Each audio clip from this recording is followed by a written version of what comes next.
Sunshine, nagsalita na sa balitang sinasaktan siya ni Atong Ang.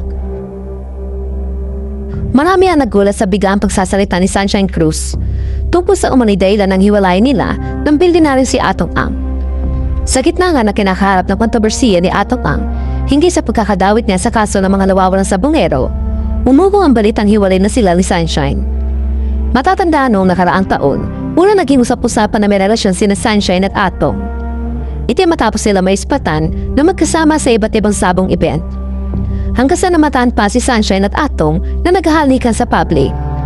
Kasunod dito, kinumpirma ni Atong sa isang news site na may relasyon nga sila ni Sunshine. Ngunit makalipas lamang ang ilang buwan, maugong na usapan na hiwalay na sila. At ilang espekulasyon ang lumabas sa social media ukol sa tunay na dahilan ng kanilang hiwalayan. Kabilang na narito ang ulat na di umunay sinasaktan siya ni Atong. Dagdag pa rito, hinala ng marami na may nadiskubre umano si Sunshine tungkol kay Atong, kaya niya hiniwalayan nito. Kaya para hindi madamay, ay nakipaghiwalay umano siya pero hindi umano pumayag si Atong. Ayon pa sa isang netizen, feeling ko na diskubre ni Sunshine na katotohanan. Napaisip siya habang maaga pa, kumawala na, baka madamay pa siya. Kaso ayaw makipaghiwalay ni Atong kasi may alam na daw si Sunshine at marami na siyang naibigay dito.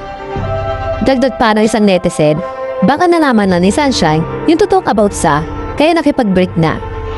Samantala, binasag na nga ni Sunshine na kanyang katahimikan.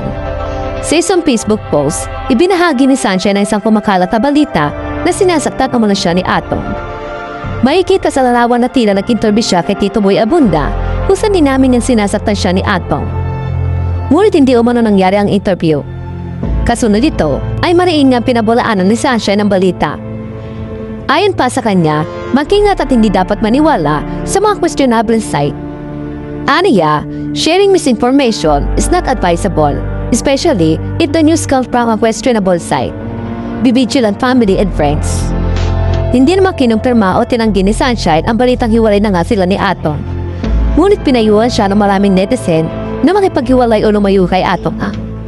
Dahil sa isyong kinasasakutan nito ngayon.